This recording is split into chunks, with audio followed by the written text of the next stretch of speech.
Hello bachcho, let's read the question. So the question over here says, on the basis of diagram given, answer the following questions. Identify A, B, C. What is the structural and functional unit of organ given in the diagram? Name the parts of above structural and functional unit. Question में बोल रहे हैं कि हमें यहाँ पे एक diagram given है और इस डायग्राम में हमें पहले ए बी सी को आइडेंटिफाई करना है, फिर इस डायग्राम में जिस ऑर्गन का डायग्राम दे रखा है उसका स्ट्रक्चरल और फंक्शनल यूनिट बताना है और उस स्ट्रक्चरल और फंक्शनल यूनिट के डिफरेंट पार्ट्स बताने हैं. ओके, तो की कंसेप्ट क्या होगा बच्चों इस क्वेश्चन का? इस क्वेश्चन का की कंसेप्ट होगा that the diagram given is of the diagram given is of kidney. ठीक है, ये हमें किडनी का डायग्राम गिवन है. अब हमें फर्स्ट पार्ट में पूछा गया है कि ए बी सी क्या क्या है. तो बच्चों ये जो किडनी होती है इसके दो रीजन्स होते हैं. बाहर वाले रीजन को हम कहते हैं कॉर्टेक्स और अंदर वाले रीजन को हम कहते हैं मेड्यूला. ठीक है, बाहर वाले को क्या कहते हैं? कॉर्टेक्स, और अंदर वाले को कहते हैं मेड्यूला. अब ये जो मेड्यूला प्रेजेंट है ये मेड्यूला यूनिफॉर्म नहीं है कॉर्टेक्स की तरह, ये मेड्यूला पिरामिड्स के फॉर्म में है. ठीक है, मेड्यूला किस फॉर्म में? पिरामिड्स के फॉर्म में. तो यहाँ पे ए क्या होगा बच्चों? ए वाला रीजन होगा हमारा रीनल कॉर्टेक्स. Renal cortex. ठीक है, बी क्या होगा? बी वाला रीजन मेड्यूला है, पर हमने अभी देखा मेड्यूला यूनिफॉर्म नहीं है. मेड्यूला किस फॉर्म में?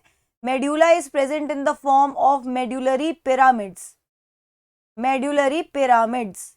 ठीक है, और ये जो सी रीजन है, दिस वन, ये जो सी रीजन गिवन है डायग्राम में, ये क्या है? सी रीजन जो डायग्राम में गिवन है that is known as renal pelvis. Renal pelvis. Renal pelvis will open up into ureter. It will open up into ureter. मतलब रीनल पेल्विस से जो यूरिन फॉर्म हुआ है किडनी में वो बाहर निकल जाएगा into ureter.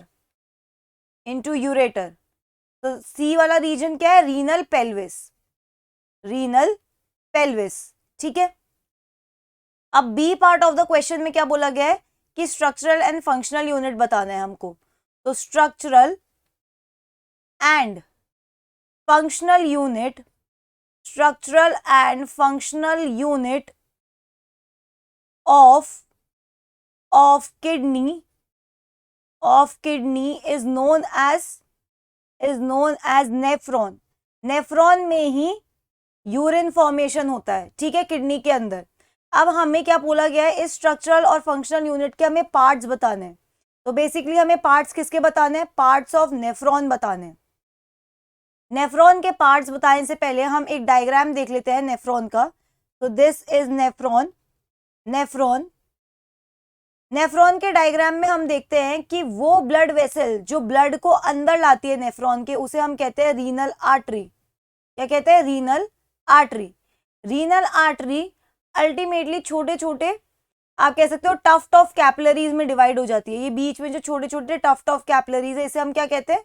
ग्लोमेरुलस. ग्लोमेरुलस को सराउंड करके रखा है एक कप लाइक स्ट्रक्चर ने जिसको हम कहते हैं बोमेन्स कैप्सूल. Bowman's capsule. ठीक है, Bowman's capsule will lead into a tube which is highly folded. एक हाईली फोल्डेड ट्यूब्यूल पे की तरफ मूव करेगा which is known as proximal convoluted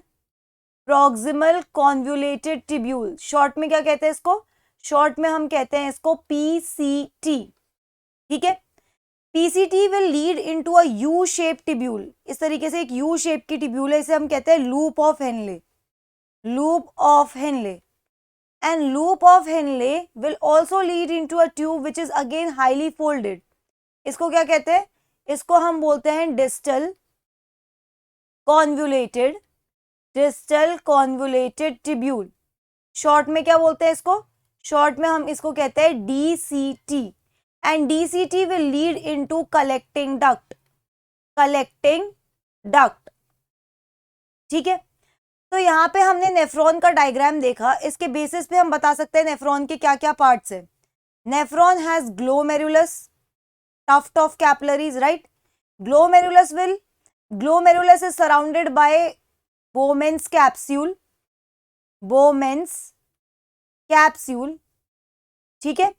Bowman's capsule will lead into proximal convoluted tubule, proximal convoluted tubule. Proximal convoluted tubule will lead into loop of Henle, or loop of Henle will lead into distal convoluted tubule,